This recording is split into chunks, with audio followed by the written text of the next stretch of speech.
Welcome back to Control the Freak, where we talk about all things control freak related.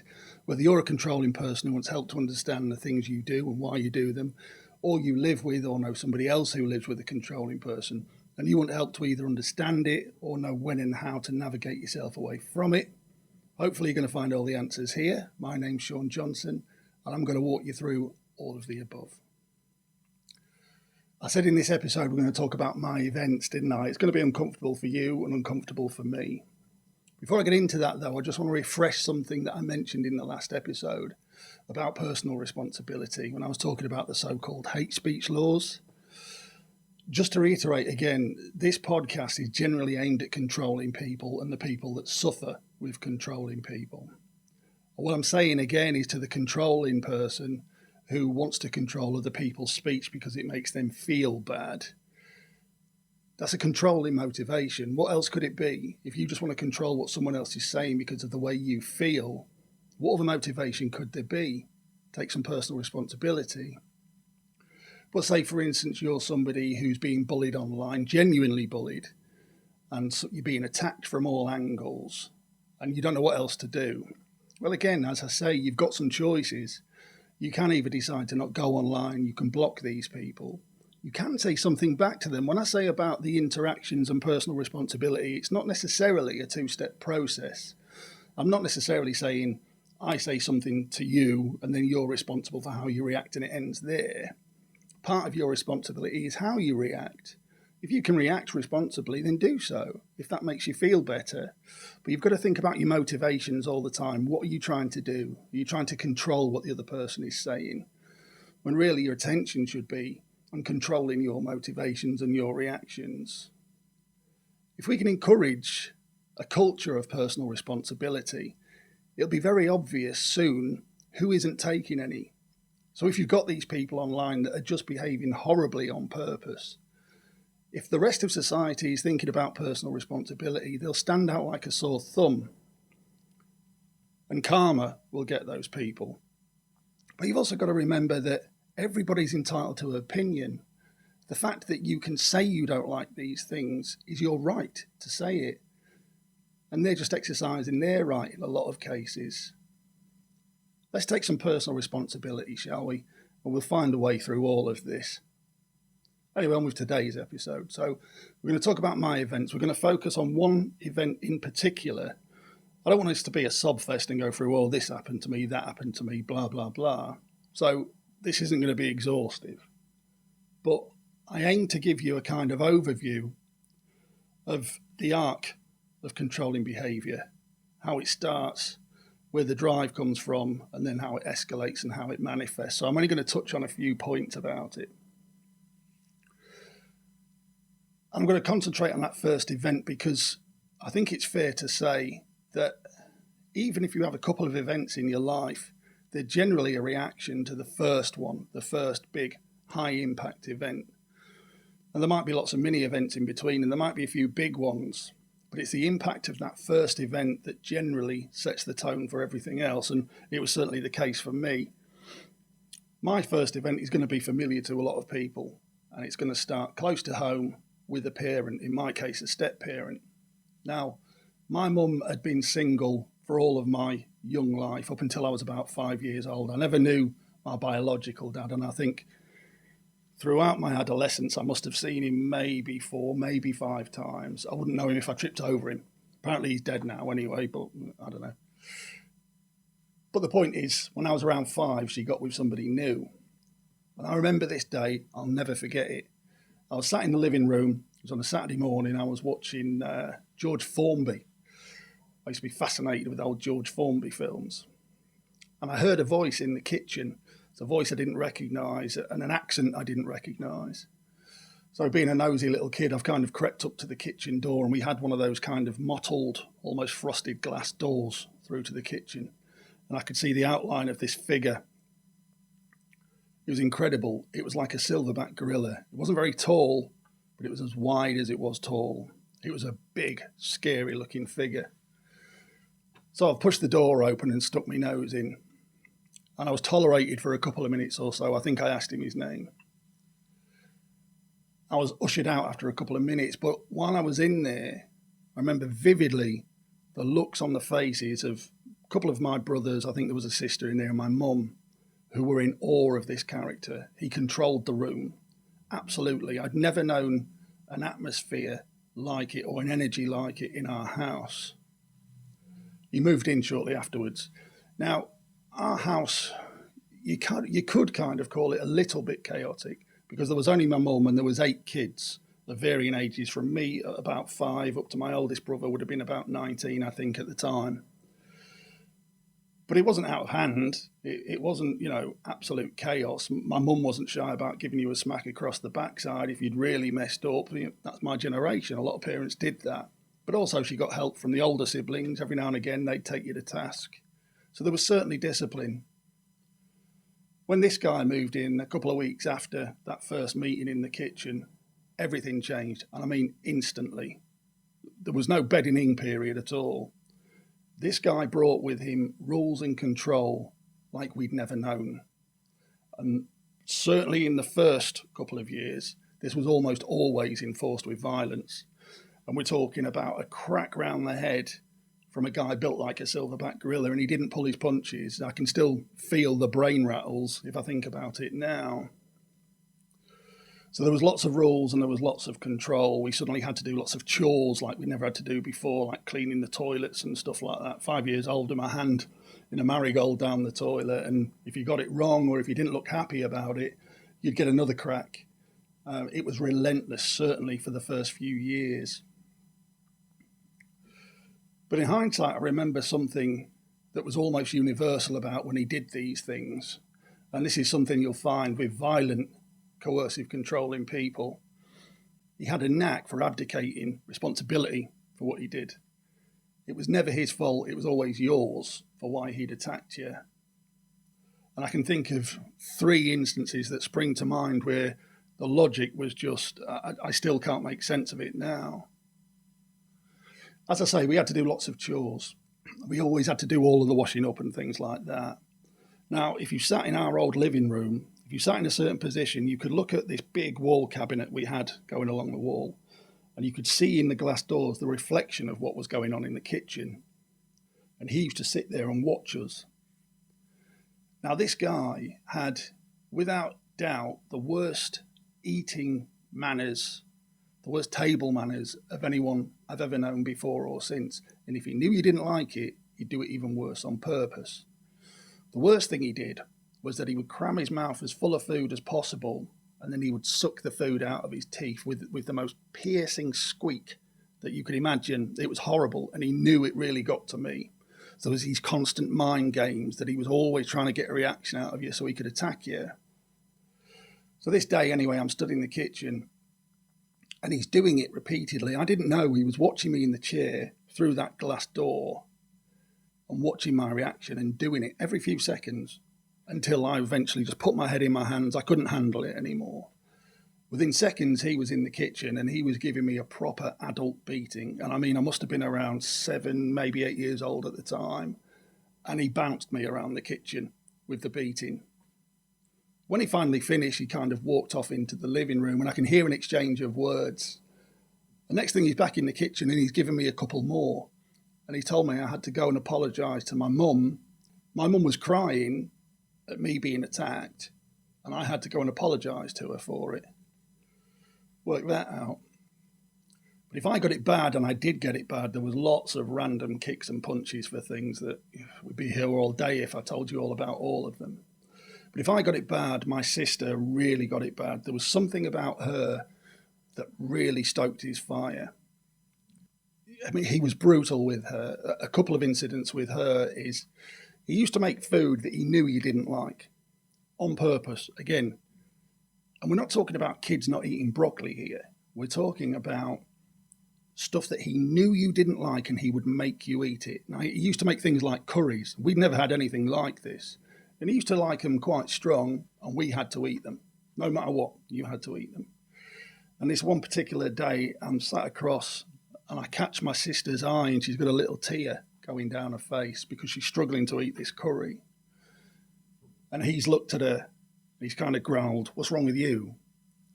And she's kind of meekly gone, "I can't eat it, it's too hot." And he's growled, right, then get up and leave the table, which she's tried to do. The second she tried to leave her seat, 2 hands, one hand back of her hair, the other hand bang around her skull, dragged her back into a chair. You're ungrateful, you're going to sit there and you're going to eat it and you're going to wait till everyone else has eaten theirs. She just sat there crying, eating food. I can still see it in my mind now. Worse than that was he gave her a particularly brutal beating, and I can't remember for what. It could be for anything. It very much depended on his mood. He'd given her this kicking anyway. And later on that day, we were playing with friends, and she was still upset about it. She was still hurt. And one of the friends asked her what was wrong, and she told him. Anyway, a couple of days later, we're playing with the same group of friends.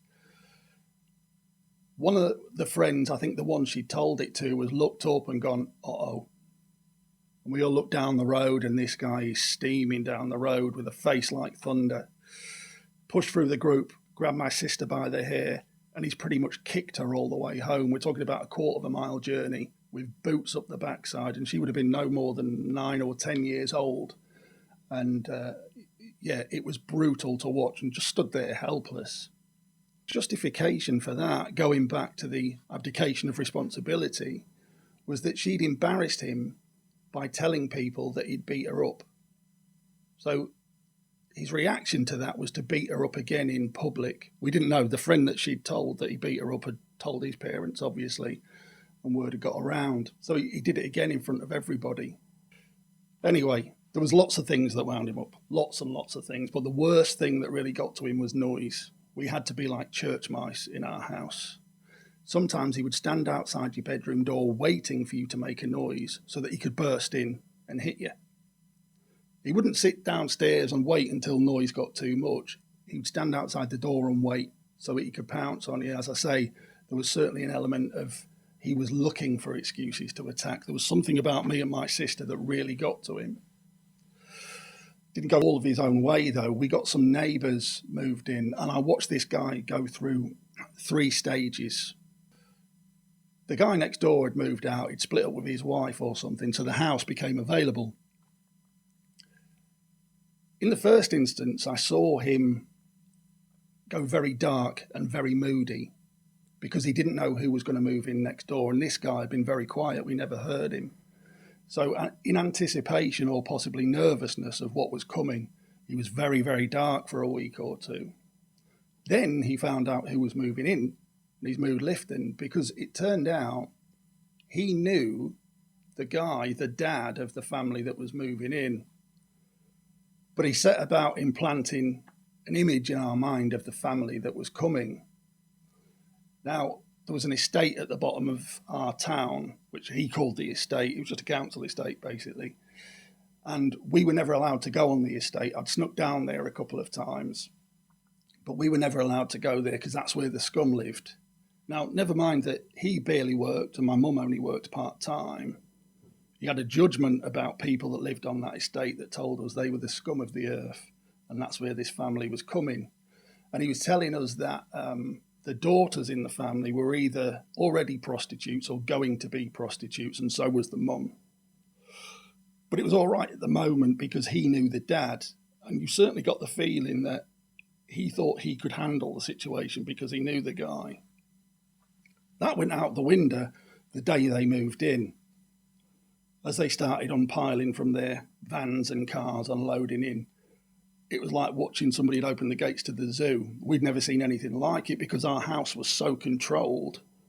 We'd never seen any chaos like this. And very quickly afterwards, things got worse and he changed again. And that was kind of the third revolution where his dynamic and his mood changed completely, because what would happen is that the parents would both go out on an evening. The guy would go back to the pub on the estate, and I think the mum possibly worked there, I'm not sure. That left the kids at home, and the kids worked out very quickly that they had control over this guy living next door. Remember what I said about kids and chaotic control, and that they love to be able to control adults? Well, he made it clear that he didn't like what they were doing, and they didn't care. So they escalated. They were loving it.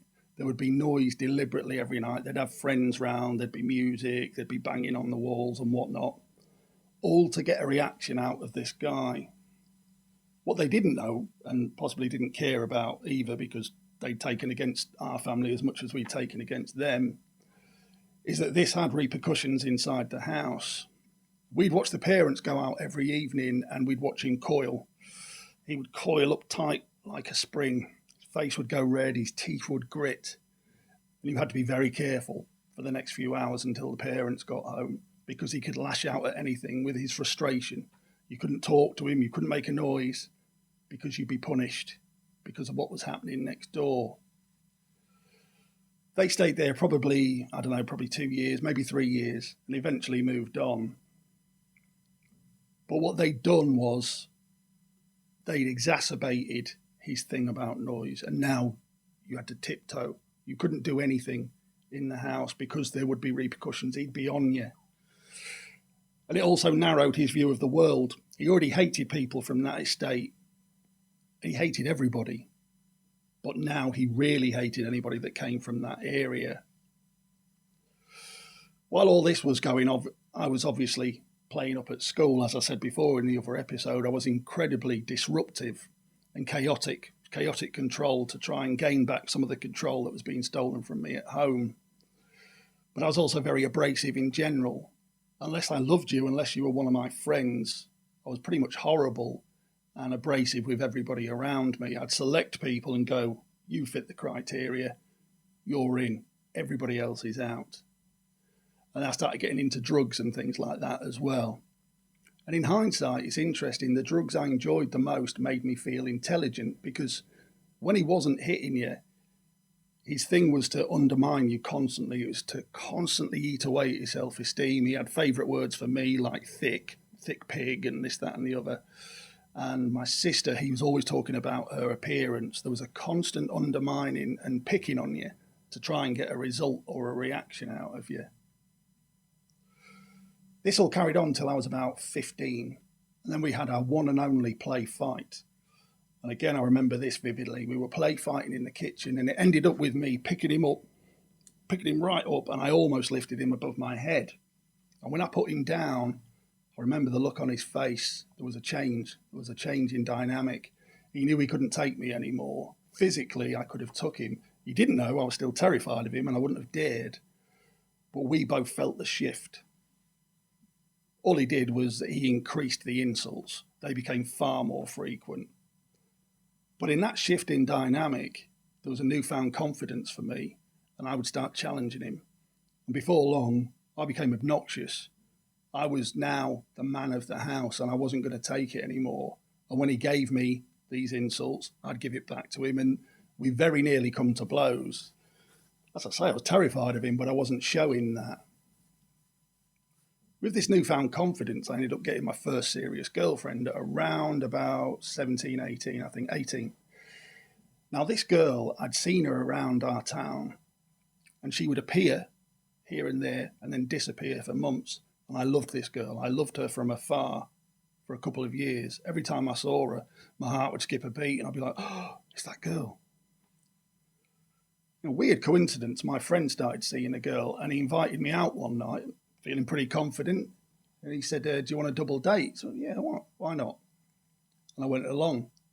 This girl got in the car, and yeah, I was mute for probably an hour or so. I couldn't say anything to her.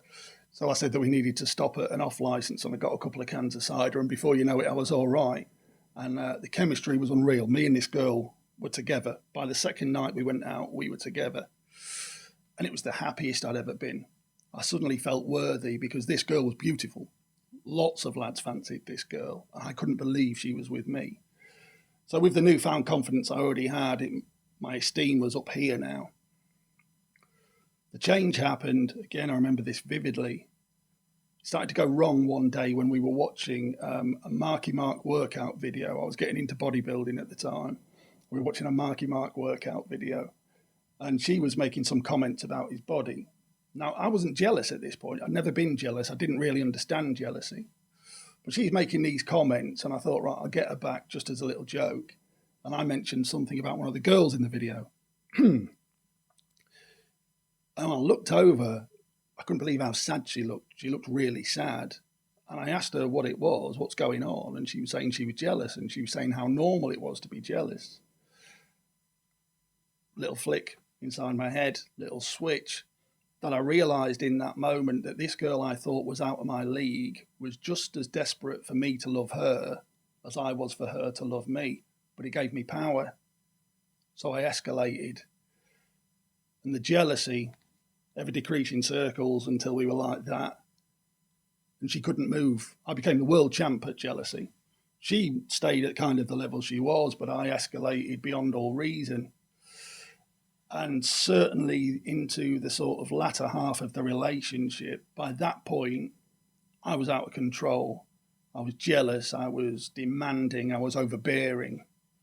If she wanted to go out with friends, which she hardly ever did, I would make that week a misery for her. If she was going out on, say, the Friday, all the week leading up to it, I'd be making things miserable, trying to guilt trip her about going out or trying to show her I was so angry that she was going out that she shouldn't really do it.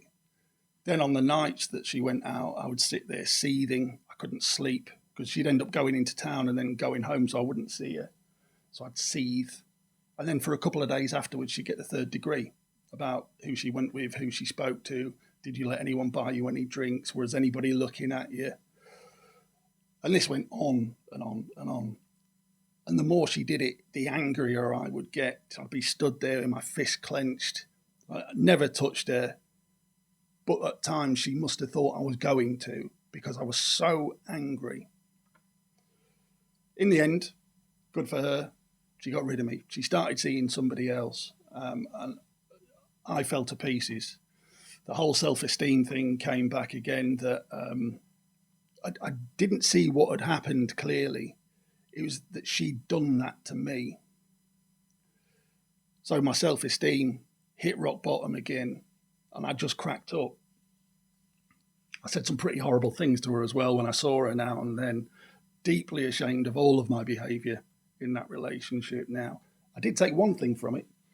I decided I was never going to be jealous again because I knew there was one thing I could be honest with myself about, that it was my jealousy that had caused it, how unreasonable I'd been, and that if I'd played it differently, it might not have gone that way. It might have, we might have grown apart anyway, but I was certainly to blame as far as jealousy was concerned for us splitting up.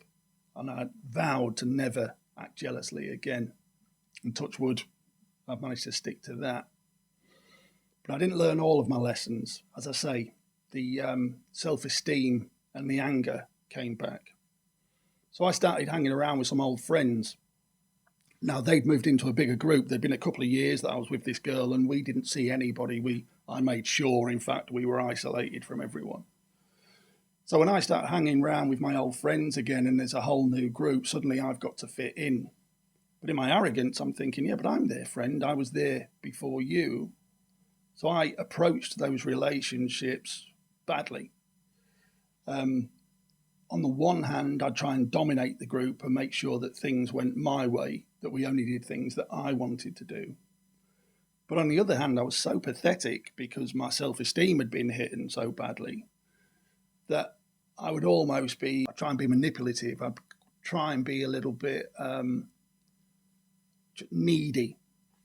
I must have been very difficult to be around. And a couple of these people really didn't like me, didn't want me in the group. And in hindsight, I don't blame them. I must have been really difficult company. Then I got a lifeline. A friend who'd used to live where I'm from invited me to move down to London. They knew what I was going through and they invited me down. And I will be forever grateful to these people. It was Ben, Sam, and their parents, Sue and Ian, who were also good friends, and I'll owe them forever for what they offered me to come and stay with them. And I've been here ever since. Now, at this point, you would have thought I'd have learned some lessons. You could say I did. I learned I wasn't going to take any shit again. Sounds familiar, doesn't it? I made sure I was never going to be made to feel sad or irrelevant or have low self-esteem. Nobody was ever going to do that to me again. And that's the attitude I arrived in London with. Now, again, if I loved you and you were a friend of mine, you were all right. I would do anything for my friends. But even then, I would rear up sometimes if I thought that somebody was testing me or not respecting me. Remember that as well, about how important respect is to some people? That became my identity. And I expected it as a minimum expectation that you respected me. And this all manifested itself in a couple of ways over the next 20 years or so, everything that had happened before. So my first couple of jobs, and in fact my first job that I'm still in, I approached that from that I'm not going to take any shit attitude, until at some point I was given a position of some authority. And I think that was possibly to try and kind of help me out to possibly focus my attention, but also I got results. But then the control flipped the other way. The control didn't go away, it just changed direction. I just became incredibly controlling because that's all I knew how to do. I'd never dealt with the other stuff. But what I was doing now, and what I'd done through my teens, and I never realised until I got counselling later on, is that I was filtering people. I was appraising people on certain characteristics. And those characteristics were ones that would have wound my stepdad up. I never realised this until after I'd had counselling. As I say, I was abrasive, I was aggressive, I could be dismissive of people. If I go back and I look at all of those people, they've all got something in common. They would have all got a bad reaction out of him, which would have meant repercussions for us, because he would seethe afterwards. Remember me saying he would be angry for hours after people had been in his company who he didn't like. And I'd cracked the code without knowing it. I knew who these people were that would get a reaction. And when I interacted with people like that, I would react in the way that he would. I would either dismiss them, I would be angry with them, I'd insult them. So there was all that going on in the background. But there's always that little self-esteem thing going on as well, where I had serious doubts about myself. I eventually got married. Now, I'm not going to talk about that marriage in any of these further episodes. The only thing I'll say about it is this. There's two sides to every story, but I will say this. I was definitely controlling at times. I was definitely domineering at times, and I probably wasn't very loving at times. We were a bad combination, it's as simple as that. But we share a son, and it wouldn't be fair for me to say on here, when she doesn't have a voice, what actually happened in that relationship, because it drags our son into it, and I'm not going to do that. But I'll take responsibility for some of my bad behaviour because it was there's no doubt about it. That eventually went wrong, inevitably, and we ended up divorcing. And that broke me, not because the marriage was breaking up, but because of the thought or the fear of losing my son. We'd had a son probably about 10 years before, and he was the light of my life, my son. And still is, I still adore him. And he was a catalyst for change for me. It didn't come quickly at all. If anything, I went too far the wrong way originally. But he was a catalyst for change. And when the divorce happened and I thought I was going to lose him, I got out of hand again. And this all led to the counselling, as I say. And that's when things started to come together. And I look back on everything that had happened before about how I'd screened people. Oh, yeah, I should say during that time as well, since moving to London, I'd had neighbours.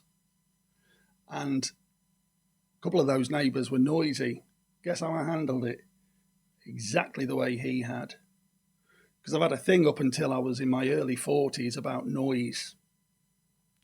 And just like I was screening people for the way that he would react if he came into contact with them, I was screening neighbours for noise. And if anybody made too much noise, I'd erupt and I'd handle it really badly. Because in the back of my mind, there was always the thing that he's going to react to this. He wasn't even there, but I'd be almost begging in my mind for it to stop because of what would happen if he heard the noise. I had a saying eventually that I said, he's always in the room. He's always been there, even when I haven't seen him. This all came out in therapy anyway. There's a bit of a happy ending to this. I realised I had to let it go. I realised that in therapy I was giving these excuses saying, well, I do this because of this. Remember what I spoke about, the TV shows coming over from the States, saying, oh, you're like this because of this event and it's not your fault. And I'd taken that to heart. I'd taken that as permission to carry on. Well, I was doing the same thing with him, only I hadn't seen him for 15 years. And yet I was still holding him responsible for things I was doing today. And I realised if I'm preaching personal responsibility and I'm going to take it seriously, I can't do that anymore.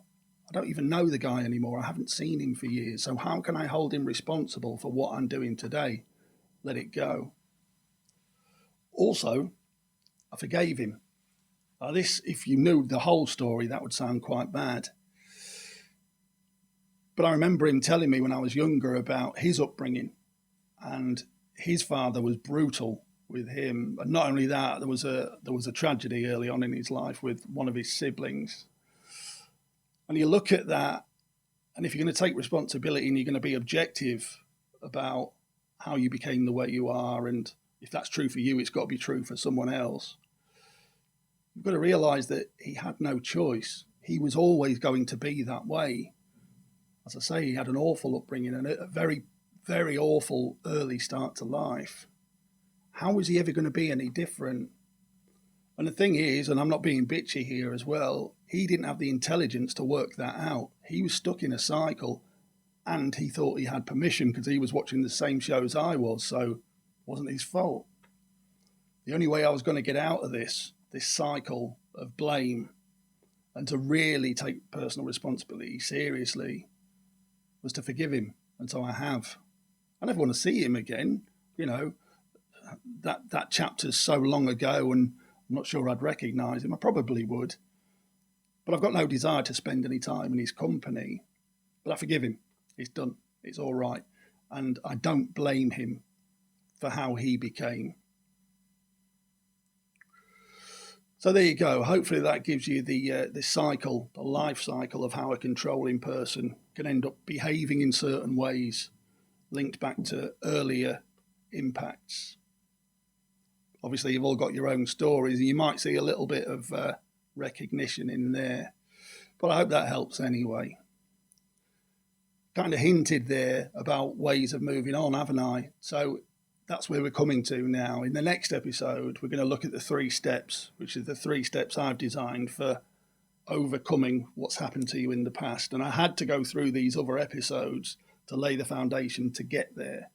Otherwise, it might not have made much sense. So hopefully you're going to join me for that in the next episode, the 3 steps to your salvation of fixing your controlling behaviour. In the meantime, I want to remind you about Am I the Control Freak? Remember, stick it here. There's a Twitter X thing here, or stick them in the comments. With that, I'll leave you with the usual. Control the freak, not other people. I'll see you next time. Behave.